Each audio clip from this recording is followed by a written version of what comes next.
Hey everybody, welcome to Camel City Chat. I'm your host, John McPherson, and I'm joined today by John McPherson. I didn't know if you all knew, my dad is, of course, my hero, and so today I wanted to just kind of ask him some questions and, you know, talk to him about Camel City Chat. So you've seen the show before. I just interviewed one of your friends, Gene, the other day. Now, Dad, there's 3 questions we ask right off the bat. The first is, where are you from, and how long have you been in Winston? August 15th, 1977, I came to Winston-Salem. Okay. So where are you from? I'm from southeast Missouri, Okay. just below Cape Girardeau, a little town called Benton. Benton? Oran? Oh, well, that was where the doctor lived. I lived in Benton. Yeah. So Benton, Mizzou, near Cape Girardeau, and that was 1924. Yep. And we're going to hear some of those stories. So you've been in Winston since 1977. Yep. All right. I came up, we moved November 1st. You guys let me stay in Wilmington and trick or treat, and then we moved up here. Yes, sir. Right? So you've been in Winston now for more than 1 year. Oh, sure. All right. So then the next question, Dad, that we ask everybody is what is your favorite place to eat? My favorite place to eat is probably Fratelli's. Fratelli's, okay. All right. Well, and so you probably liked it when it was Staley's. Yeah, steakhouse. Right. Yeah. And I know, so Fratelli's, and then the other place that I know you would have said is Ryan's. Ryan's, yeah. Yeah. Okay, Yeah. so Ryan's or Fratelli's? Yeah, yeah. All right, cool. What's your favorite thing to do around Winston? Play golf. All right. Poorly. Poorly. Yeah. I actually have something lined up for you with golf, by the way. You do? I got a buddy of mine, your friend that just helps you out with that credit thingy, you know, for the building company. He's going to take you play golf. Oh, he is? Par 3. Okay. Yeah. And I'll watch your ball, I guess. Yeah, well, somebody better watch it. Yeah, that's true. That's true. So I guess what I want to do now is ask you the question of 1924. You're 96 years of age. So what happened after you were born in Oran, Missouri, where the doctor was from? The doctor was from Oran. Yeah. Well, my father was kind of a manager of regional manager for a chain store called. It was a grocery store. A grocery store. Okay. Yeah, and they bought a place in Alton. They bought Silver Ridge Markets in Alton, Illinois. Okay. And they sent my dad up there as manager. We lived in Kane, Illinois, for a short time, and then we moved to Dow, Illinois, and finally we moved to Alton, Illinois. Okay. And my dad opened his own store. Then he worked for Red and White for a while, and then he luckily got a job on the railroad. Right. And so I graduated from high school in 1942, and in 1943, in April, I went into service. So you were in the Army Air Corps, Yeah. which is prior to the Air Force being established. Air Force, yes. Right. And you were in Florida, and as you told me, you defended the United States of America from all invaders in the Gulf of Mexico. In the Gulf of Mexico, yes. Right. And if Truman had not dropped the bomb, you probably would have been going overseas then. I'd have been in the Philippine Islands preparing to invade Japan. Okay. But he invaded it on August the 6th, Right. 1945. Right. And so lots of stories that you're skipping here, but that's okay. We'll come back to them. So you get out of the service. Yep. And what do you do? Well, I was very fortunate. This is the part that's my favorite. I was very fortunate. My uncle worked for Olin Industry, which was Western Winchester. Western Winchester, right? And I got a job with Western Winchester in the powder division, but they had other plans for me, so I got a job in the trap and skeet division for the clay targets. So you were a traveling sales/demonstrator for shotguns and and ammunition and rifles Yeah. for Western Winchester. Western Winchester, yes, sir. All right, so one of the things that I found just very interesting is you would go and do conventions for like police officers. Yeah. And so you were in Los Angeles Yeah. on the grass of the LA Coliseum, Yeah. and you were shooting, demonstrating, and the phone rang, and what did they ask you to do? They asked me to shoot a ricochet shot Uh-huh.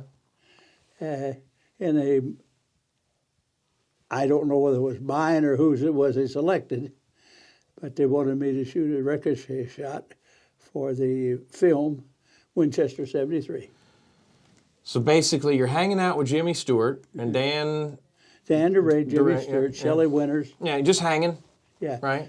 Well, I wasn't hanging. Yeah, so they put Jimmy Stewart's hat on a stick behind a rock, and you shoot it, and Yeah. right? Yeah. All right, so if you ever have the opportunity to watch the movie, one of the tricks that proves that, so Jimmy Stewart wins this rifle. His brother says he's a better shot. They're in a contest. Jimmy Stewart wins the rifle. His brother then steals it from him, and then they fight him to get it back. Get back, yeah. And by the way, Jimmy Stewart had the white hat on, and Dan had the black hat on, and so Jimmy wins it back. Wins it back. But to win the competition, Jimmy Stewart says, "I'll shoot I'll shoot through a washer." Washer, that's right. And he flips it up, shoots it, and they say, "Miss." And he goes, "No, I went right through." And so they put a postage stamp over the washer, flip it up, and they shoot it. And he shoots it. And so I will tell you this, I've asked my dad 1,000 times how to do this. I'm going to have him explain it to you, and I hope you're as frustrated as I am. Dad, how do you shoot with a rifle the center out of a washer with a stamp over it? You wait till it stops. You throw it in the air and wait till it stops. And when it stops... I've been asking you for 30 years. That's not the answer. You don't flip it up and wait for it to stop and then you shoot it. There's got to be something else to it. You flip it in the air, and when it stops, you boom. Because it's going to come down like that. And so you put the hole right there. All right. So you do Winchester 73. Herb Parsons shot that hole, that stamp, and he proved that he shot it. I'm never going to forgive you for never telling me how to do this. You'd think you'd pass that on to your son. Well, that's the truth. Herb Parsons did it, and it's in the Winchester 73. That's how he won the game. Yep. They said he missed it. Yep. And he says, no. He says, I shot through it. Mm-hmm. And so they put a postage stamp over it. They flipped it in the air, and when it stopped up there, boom. And you could do that? Sure you can do it. All right, so next... I can't do it now, no. You can't see the washer now. No, I can't see the washer, you're right. So, all right, after this, obviously, and some other things, okay, your brother worked in the brass division, right? Yeah, huh? All right, and then your brother-in-law was Mr. Winchester's, bodyguard / driver? Yeah, huh? He was his or Mr. Olin, excuse me. John Olin. Yeah. John Olin. James was his private chauffeur. Right. When he hit the ground, Jim Simpson was there to pick him up. Right, okay. And he rode in the front seat. He right. didn't ride in the back seat. And did Opal and Annie and everybody work there too? Opal did not. Right. Annie and George worked there. George worked there for almost 30 years. Right. They let all the middle management go, as you know what happened then. Yeah. And all right. they let all the middle management go, and so George was... George came down here. Yeah. Yeah. So, all right, so you're done, you're at Olin, and then obviously is that when Kainai is called? Or no, what happened? What happened was a fella came out of Chicago by the name of Bob, and he was a headhunter for Time Incorporated. Right. And he came out of Chicago and met me and traveled with me for 3 months. They had an agreement with Time Incorporated in Olin. Right. They wanted to look at me. Right. So I traveled with him, and in Des Moines, Iowa, he left me. Uh-huh. And he called me and told me he wanted to move me to New York, and I told him I didn't want the dang job. Right. But your mother said she wanted it. But you didn't move there because you had, what about Kyanized? Well, what happened was it was delayed for 3 years. Okay. And so I went to work for Kyanized Paint. All right, and so now, let's think about this now. So you and Mom are married in, what is it, 56? Yeah. All right, so you're where in 56? I'm in Alton, Illinois. You're in Alton, Illinois? Yeah. And you met Mom on a blind date. Yeah. Can I tell that story? Yeah, you can tell me. So what is it? You went. You'd already eaten or something, Yeah. and you picked your date up after everybody. So you went with everybody to eat dinner, and Mom was there with another fella, Yeah. and Dottie, I guess, and Jamie were there or something. Yeah. Maybe. And so then you picked your date up after dinner. right, because you were cheap. Yeah. All right. I guess I was, because I drove all the way from Columbia, Missouri to Springfield, Illinois. Okay. So you go out to dinner with, and I don't know if I guess it may not have been Dottie if you were in Springfield, but you go out to dinner. Mom's out with another fella or whatever, and so then you decide you want to ask Mom out. And my understanding is she told her mother, "Don't you ever feed him?" Yep, that's right. Because he's going to pay for my lunch or dinner every time. Mm-hmm. And so then you and Mom get married in 56, and you're in Alton. Yeah. And then you have Ted in 57, Ray in 59. Uh-huh. And so what are you doing in 56 to 59? 56 to 59, I moved from Alton. They were moving me toward Right. New York.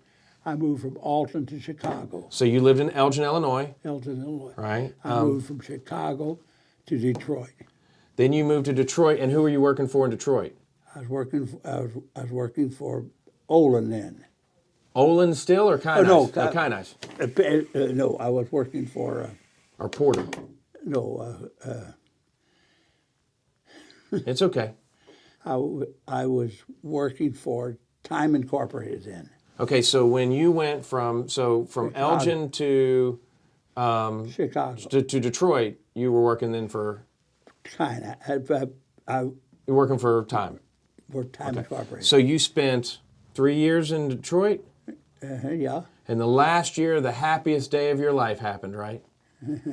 Yeah, you were born at the Oakland County Hospital, number 2. Second baby born in the Oakland County Hospital.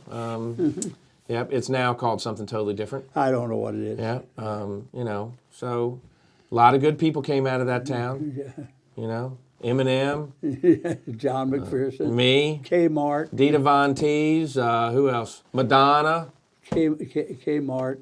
Yeah, okay.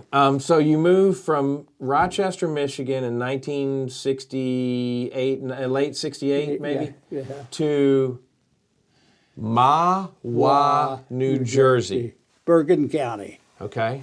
So you live in Mahwah, New Jersey for 3 years. Yeah. And at that point you're working for Time, right? Yeah. I remember you told me that the first day working in Time in the big building that your secretary offered to buy your lunch and take you to the fanciest restaurant in town called? Umbrella Room. The Umbrella Room. Where'd you go? Out in front of the building to a hot dogs cart, and we had hot dogs, her and I. All right. You bought guys my- sealed it right there, didn't you? Yeah, we no sure question did. about that. She was a good one. All right. So then from Mahwah, New Jersey, you went to Philadelphia, Pennsylvania. we prefer went to to say Bucks Doylestown. County, Doylestown. So we go to Bucks County in Doylestown, and there you are working for I went to work for Curtis Circulation. Circulation, because they were the Distributor. distributor for the Time Incorporated. So, and now we're getting into how we got down here. I look at my watch because I got to make sure that we got the right amount of time, and we probably got another 5 more minutes before then we'll talk about some more stuff. But, all right, so at Time, you were responsible for the weekly distribution of Life magazine. Is that what it is? Life at a Time, Okay, Lifetime, Okay. Sports Illustrated, right. and Monthly Fortune. And Monthly Fortune. So then what people that are as we say, profane, not of the temple in Masonic terms that don't understand. At this time, kind of fitting there, at this time, Time magazine. So Time didn't like send their magazines to Kmart, like you said. Time sent their magazines to a distributor. A distributor like where you worked, Curtis. Yeah, Curtis. Yeah. Curtis Circulation, and at Curtis Circulation, then they sent it out to independent wholesalers, Yes, sir. which we'll get to that. So you're working in New York City, and you're meeting salespeople, et cetera, and all that kind of stuff. Later in life, more in the 90s, everyone that you were buddies with is now either head of publishing houses, their son's the head of the publishing house, or they've created their own publishing house, which we can talk about that. But so you're at Curtis doing stuff there, and you had a bad habit at Curtis that got you removed by some wholesalers, and that bad habit had to do with if someone didn't pay their bill, what would you do on Friday? You'd do what? I would get on a plane and go get my money. So he would call them Friday morning. If they said they were going to put it in the mail, he'd say, you know what, hold on. He'd call them back and say, hey, I'm on the next flight. I'll be in Detroit. Yeah. Go see Mr. Luddington. Okay. Pick the check up. Fly back to You New York. didn't have to do that with Mr. No, not with Luddington. Mr. Luddington. None of the Luddingtons. And then you'd put the check in the bank on Friday in New York City, Yeah. where it would accrue enough interest over that weekend to pay for your flight. Right, yeah, almost, yeah. And so a couple guys felt like that you were too much of a bill collector, so they offered you this golden opportunity, which was buy into their business. Okay. So you became a third owner of an independent distributorship in Wilmington, North Carolina. Right. And you had Because your mother wouldn't move back to New York. Right. And you had some good friends too, because I've learned later in life that you didn't have any money when you took the job, just a salary, and so Mr. Luddington bought the house in Wilmington for us. Yeah. Then you paid him back. Yeah. And then you continued to be involved in your association, which is something that we preach with the Realtors Association. And because of those involvements, in 1975, Jim and his wife said what to you? They said, we want to sell our business. And I said, well, I'll find you a buyer, Mr. Armstrong. He says, I don't want to sell my business to just anybody. I want to sell it to your wife and children. And how much did he loan you? Every bit of it. Right. Every bit of it. And there's an M there, isn't there? Yeah. Yeah. And I gave him what I had, which was very little, and was paying him back so much each 5 years. And let's not forget the Tylers. And then the Tylers came along and loaned you some too. Loaned me some, and so they became my partner here right. in Winston-Salem. Mm-hmm. And then we were able, out of friendship again, just friendship, we were able to buy Elizabeth City, North Carolina, from Bob Bulliner. Right. One nice person. Him and his wife were phenomenal. Yeah. Yeah. And then we were going on vacation with from friends of ours from Elgin, Illinois. Right. And they wanted me to stop in Asheville. And I walked in the door at Asheville, and he said, I want to sell you my business. Mm-hmm. And all of those places, the owners loaned you and Mom the money money to buy it. Right. Yep. Every bit of it. We had no money. We're going to take a quick break. We'll come back. We'll talk about what happened after that, okay? Okay, fine. All right, so Dad, now to refresh everybody, you started out, you're demonstrating trap after World War II. You go over and you're doing paint sales. You come around, Time hires you over here, but they move you and keep moving you towards, and then finally you're in New York City, you get moved to another job out in Pennsylvania, and then now you've bought your own business. You're in Wilmington, North Carolina. You're making how much a week sharing a desk with your wife right across from you? Was it like $300 or something? Well, I was making $300 a month which I was glad to get. Right. From Time Incorporated them. Right. But I made a little less than that.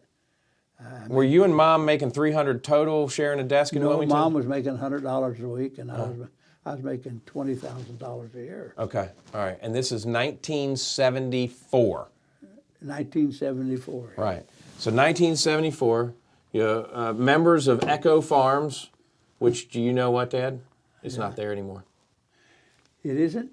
I got friends, so Echo Farms is a really nice, it's kind of like what they did over to, Ardmore became a neighborhood and that type of stuff, or out Yadkinville Road, where, or on Stratford Road. So, yeah, Echo Farms is a neighborhood now. I love it. I know. So you're in Wilmington, North Carolina. You've got a son who is 16, 14, and then you got one that's down there 6 years old. 6 years old or something like that, right? So be a little bit older. So Ted's working for you and Mom. Ray's in school. Yeah. And I'm at Pine Valley Elementary. Yeah. Yeah. And so then in 1977, you get this opportunity from Jim Armstrong. We move up here, and things start happening. Yeah. So I mentioned it earlier. So what we would do is, and you made me tie bundles at 9 years old, but my brother Ray and Ted really, worked and ran aspects of the business for you guys. Mom was our book buyer, and of course she told you one time she wanted to quit, and then she didn't quit. So you didn't believe her. And so you came to work one day and she wasn't there, and you called her and asked her where she was? Yeah. And what'd she say? I'm at the Forsyth Golf Course playing golf with Wanda Stevenson and that group. And you're like, well, you got reps here or something like that? And she said, I don't work there anymore. Yeah. And then you got serious. Yeah. So we hired Jim Crawford. He was he Ballantine or Harlequin? I think he was Harlequin. I think he was Harlequin sales rep. And then your Uncle George came in and ran Elizabeth City for us. Yes, yeah. And then Bill Bonham came down and helped with some financial stuff. And then, so then in 77, after we'd gotten here and been here, a Rite Aid manager came and talked to you about something? And see, what's crazy is that's 1/5 of the whole business, but everyone knows that part of it. So Rite Aid manager named Steve, right? Yeah. Is thinking about leaving Rite Aid with another manager. Well, it was Eckerd's. But Eckerd's, okay. Another manager named Kenneth, right? That's right. So Kenneth and Steve We're going to open a retail magazine bookstore. Newsstand, Yeah. Parkway Plaza Shopping Center, and call it K&S News. Yeah, that's right. That's her word. That was her first name. Yeah. So you bought about $70,000 worth of racks. Yeah. They show up, and Steve and his wife are out on the sidewalk, not in tears, but close. Kenneth said he wasn't coming. And so you and Mom became partners in K&S News. No. Mom became partner. Oh, okay. So Mom became partners in K&S News. And I could have killed her. Right? She didn't want to eat those racks. So at that point then, we had a little ownership in K&S News and help them pay bills if they got behind, because, when you think about this, if you're the wholesale distributorship, you're making money off selling it to the retail side, and then you're making money off the retail side. So if they're not completely doing good as the retail side, it's still a huge dump for the wholesale side, and you make money off of it through the whole process. Yeah. All right. So K&S News, then in 1991, you meet this Craig guy from WSJS and talking to him, and so we're going to do a book talk show, and you're going to have Jim interview book people and all this stuff, and Jim's like, I don't know if I really want to do that. And you sit up in bed one night and said, hey, I just paid for that kid to go to school for communications. Yes. Congratulations, you're doing the show. So we started a book talk. Yeah. And then I started running one retail store to learn because Keith was leaving. Steve was leaving.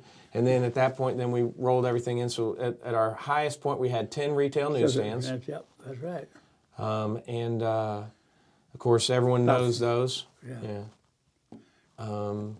And let's see, what else was there? So one in Walkertown, yeah, we had one in Walkertown. The Walkertown was I don't remember if we did one. I know we had Kernersville. Parkway, Sherwood, Clemens, Kernersville, Pavilions, the hotel, Thruway. Yeah. Haynes Mall, Thruway, the hotel, Parkway. Nags Head News, and Oxena. Yeah, Oxena. Had a restaurant at Oxena. And so you were a trendsetter in some things. It was a different time back in the 80s. You discriminated only on one factor when it came to hiring people. What was it? Beard. You wouldn't let anybody work for you with a beard. Beard. Nope. Right. And nobody worked for us with a beard. Yeah, you were like the New York Yankees. Yeah. You had anybody else that came in the door that could do their job, you hired them. Yeah. And I think that you did there taught your children to appreciate people for who they are. I think so. Yeah, because you exposed me to everyone based on who they were and not a race, religion, color, national origin, age, familial status, sex, gender, whatever. And I think that's probably my biggest kudos to you. And the people that will watch this one day will know what I'm talking about. But I mean, you didn't care and you had guys come in and apply for jobs with a beard. And they would ask their friends, say, hey, I didn't get the job. And they said, well, call them up and ask them if you can have another interview. Why? Just shave your beard. And then they'd get hired as soon as it was. And the reason why is because these were salesmen and ladies that were going into stores, and you wanted them to dress a certain way, look clean cut, etc. All right. So what happened in like the 90s then? So we're going along. I guess I want to ask this. You've been to Bentonville, Arkansas. You've actually met the Waltons. Oh, yes, sir. I met him. Yes. Yeah. Did you ever meet Sam? Okay. And why? Yeah, but he died shortly after. Right. I met Sam, though, I met Sam at the Kentucky State Park. And, okay. And he was at their store. Okay. And I forget the name of the town that he was in. But when you went up to Kentucky Lake, you saw him there. All right, so you'd fly into Bentonville, and what you were doing was addressing your customers' needs, making sure that everything was, taken care of, talking about discounts and stuff like that. And so then, what happened to our industry, Dad? A conglomerate out of Canada. Right. Got into our business, and he wanted to own it all, so he bought Charlotte, North Carolina, right, which was the biggest distributor in North Carolina.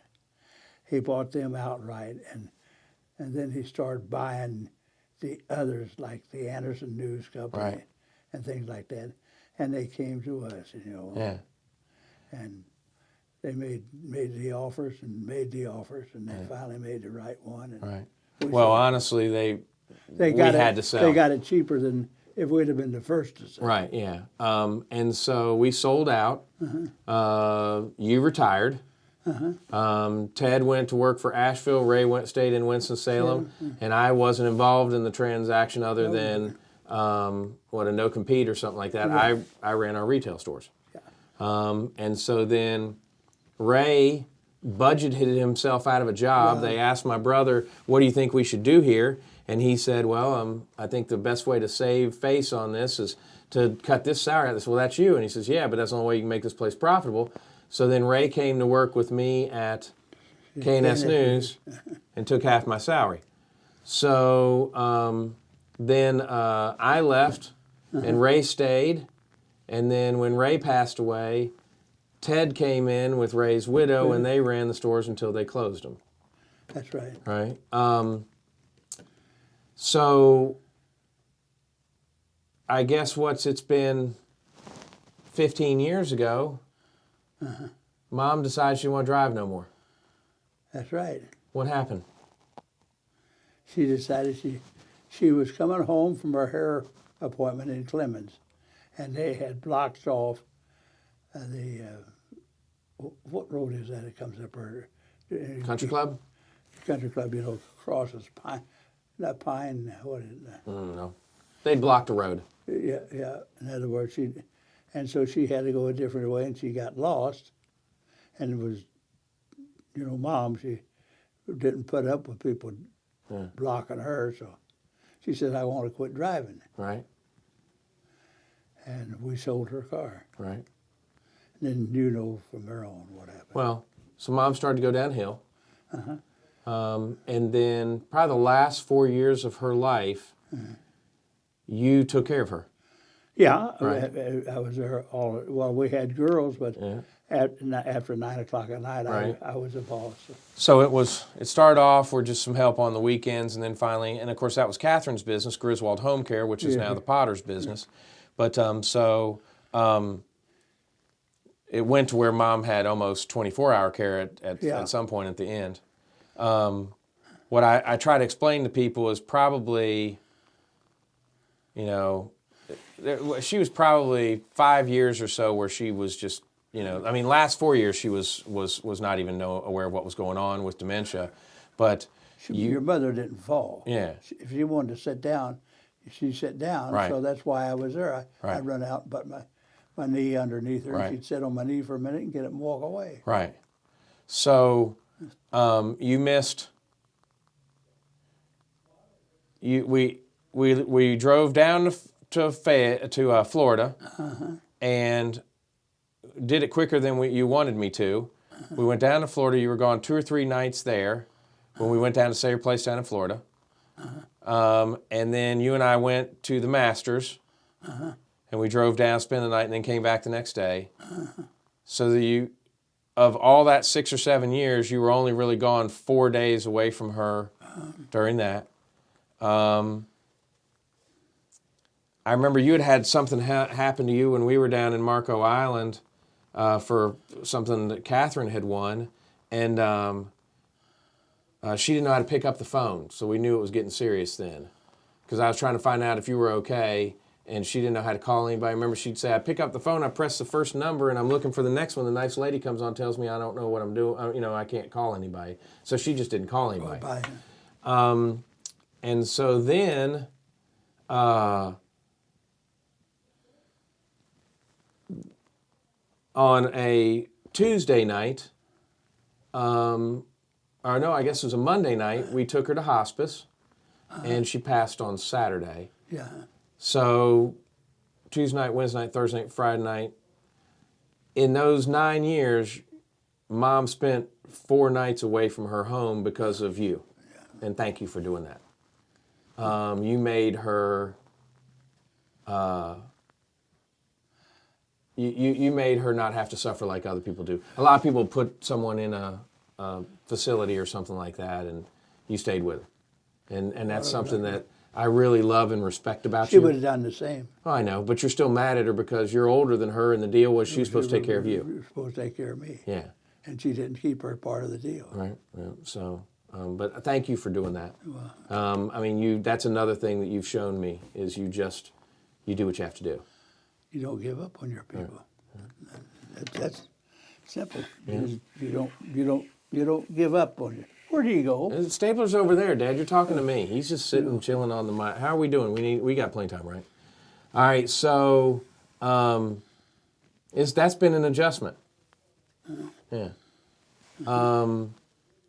But you still drive. At 96. Yeah. You got a friend you go see. Yeah.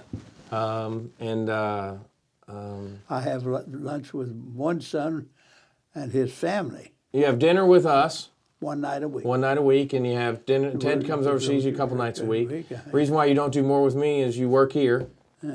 So you buy my lunch. And I buy your lunch, so you'll come in and help me stuff envelopes or write birthday cards now, or come and sit and help me practice doing this or whatever. And so it keeps your mind going. It is a health builder. Let's put it that way. Right. All right, so I want to tell some old stories. Tell me about the block and tackle. I'll tell you what, before you tell me about the block and tackle, tell me about what you do on Halloween, because that story, then we can go right into the block and tackle. Well, and the camera's over there if you occasionally want to look at it, just look at Staley. Well, we lived in a small little town called Dow, Illinois. Right. And we had my dad bought the store in Dow, Illinois. Right. And the owner of the building, and I guess he did own the store at one time. Was this in Now, this was in Elgin, right? No, this is in... when you turned over the... No, this is in Dow. Okay. Dow, Illinois, before we ever thought about Elgin. All right. And the guy that owned the store, we had to walk across his porch to get to the store. All right. So, and his wife was a school teacher. All right, you're telling the second story first. That's okay. Okay. And school teacher, of course, she had a buggy that she rode out into the country, taught school, come on home at night. So she hooked a horse and carriage up and drove out to school and came back. Didn't drive in that car. Every year we would do something, right in our own neighborhood after we got through dumping every toilet in town. All right, now you're telling it. Right. We would do something in our own neighborhood. Right.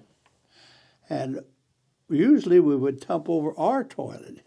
Why is turning your own outhouse over the most important thing when you play a trick on people? People, they think that, not John McPherson and those boys, they didn't do it. Because their own toilet was turned over. Their own toilet was turned over. But what'd Grandpa do?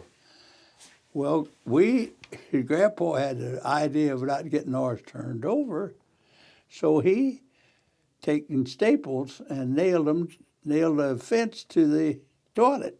All right. Folks, get ready. If you're eating, put your food down. All right, so you and the boys, minus George, are trying to push this thing over and it won't budge. It won't budge, but it's... So what's your little brother decide to do? He backed up across the driveway there at the Geyses, and he says, I'll help you push it over. And he come running at it, and about that time we got it to go over. And he didn't stop. He didn't stop. So we got him out of there and taken him and got the hose. And that woke Grandpa up. And we had a beehive out there. We were hitting that beehive once in a while with that hose, with the water from that hose, and that woke Grandpa up, and things didn't happen quite like they should have. All right. So what'd you do to the school teacher then, the fateful, you're not going to get me this year, John McPherson? Mrs. Geisey was Alice was her name, was one of the nicest people in the United States. And every year we would do something with her buggy or do something, just, to mess with her. Just to be mean, I guess. So this one year she come home and she says, John McPherson, you're not going to get me this year. Avery's got a lock on the doors of the barn. And she says, you're not going to get me this year. Well, Avery left the key hanging in the kitchen.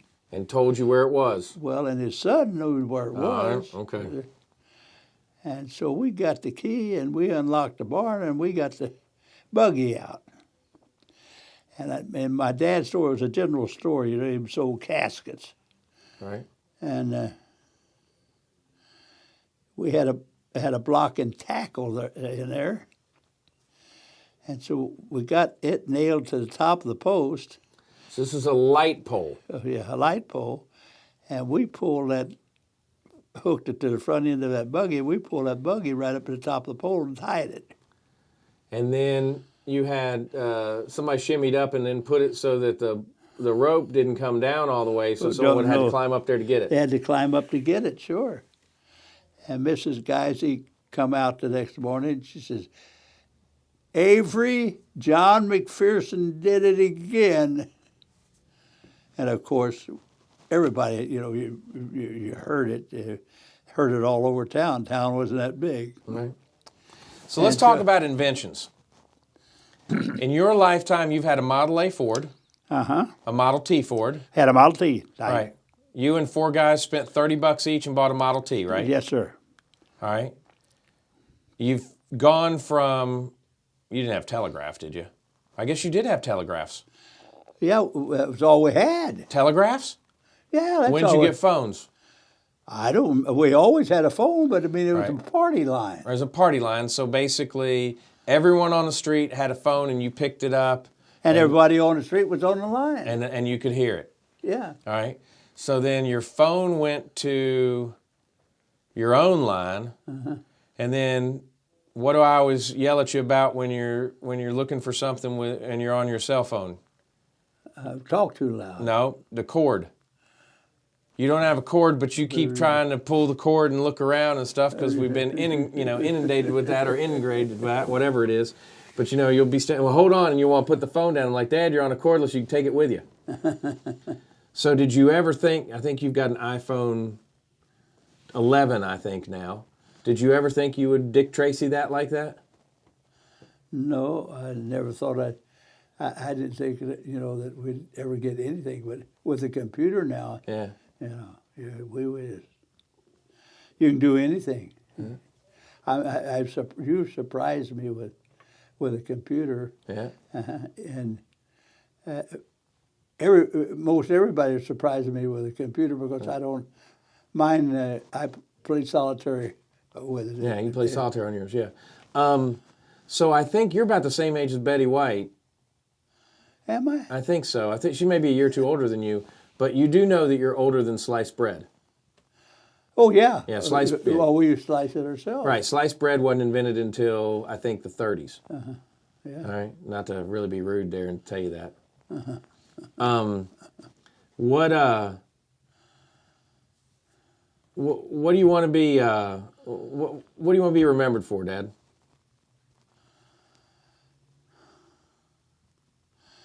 Well, I don't really know. I would like to be remembered as a guy that people liked. Right. And I would also,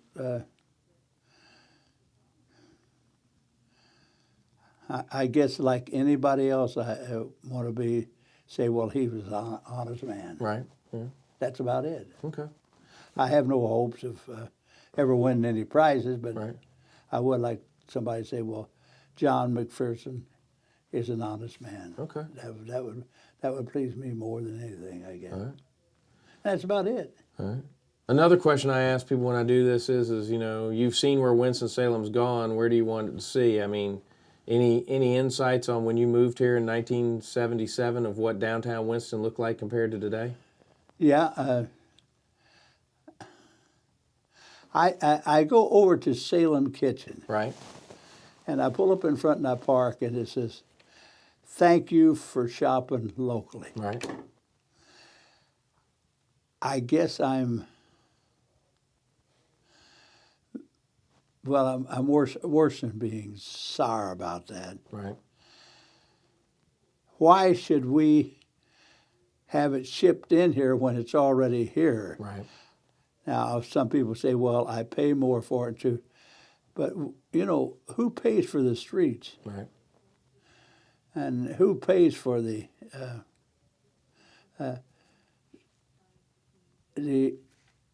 upkeep of school buses and everything else? Right. Taxes. Through taxes. Yeah. People locally do it. Right. I mean, I'm not talking against Amazon or UPS or anybody else.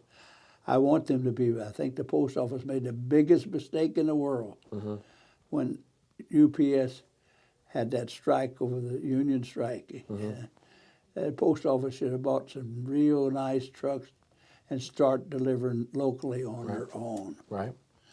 But and that I do my best to buy everything in the city of Winston-Salem. Right. Or in this county. Right. And it really hurts me to see that people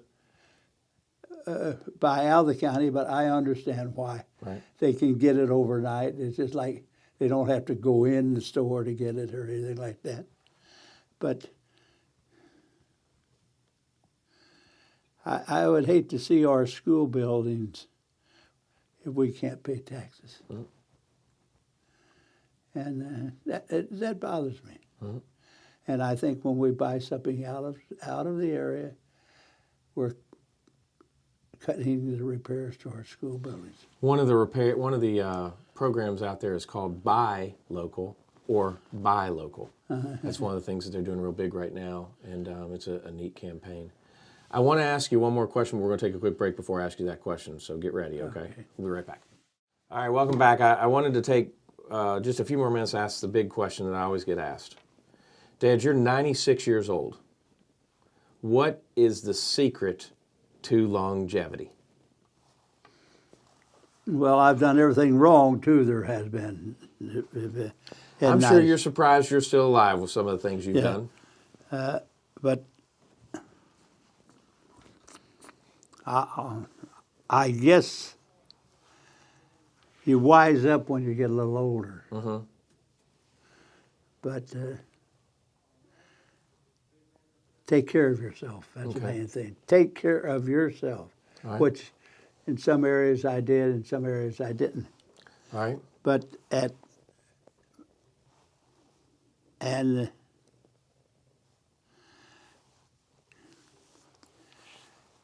if all families, and I'm serious, if all families, and we have our problems, right? But if all families lived like we do, right, I think we'd have longer life in this country because, I've had my share of alcohol. Right. I've had my share of running around. Right.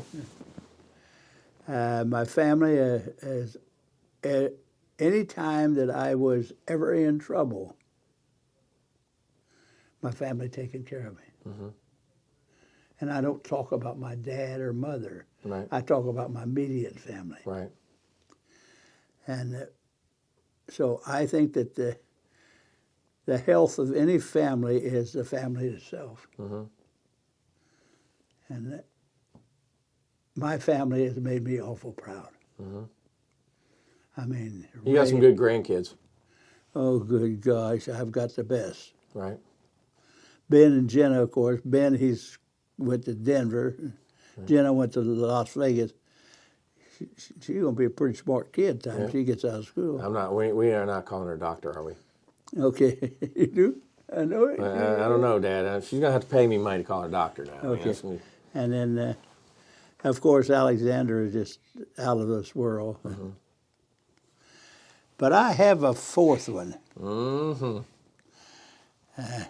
Shout out the saddle. All of them. She's just... that fourth one, she's something else. She even tells Stabler what to do. And she's probably right. Mm-hmm. She just... All right. She can do anything she wants to do. Her mother and father kind of slows her down once in a while. But she's done it. Well, I mean, you've lived a full life. Okay. Oh, so, I've done everything. I've done everything you could think of. Tom Doherty, Tor Books, is a friend of yours. You can call him up on the phone. Yeah. Jack Haft at Bantam Doubleday Dell. Yeah. What's his name? Was it Penguin? Starts with an A. I can't remember his last name. Bobby's Robert or something son or Bob's son. You cheated at basketball in high school. Yeah, we had Robert Wadlow as he was a good man. He didn't even play defense. No, he'd stood down underneath the basket. You'd give him the ball underneath the basket. He'd drop it in. So Robert, of course, is the tallest man ever in the world in the Guinness Book of World Records. Dad went to high school with him, and so Robert would stand... He was a senior, though, when I was a freshman. Yeah, but he'd stand underneath the basket. You guys play defense, throwing the ball. He'd drop it in, and then you'd start back, and, you didn't miss a shot, did you? Not that I know of. If we could get the ball to him, Of course, we weren't very good basketball players anyway. We were more, football and wrestling. Okay. Anything else you want to talk about? Or are you good? I'm good, son. All right. I'm good. I love you, buddy. Thanks for doing this. But take care of the family. Cool. That's all we want to do. I appreciate it. Yep, that's all I want to do. Might air this sometime on Camel City Chat just to share it with some people. No, All right. please don't. No, I will. All right. Thanks, everybody. We'll be back next week.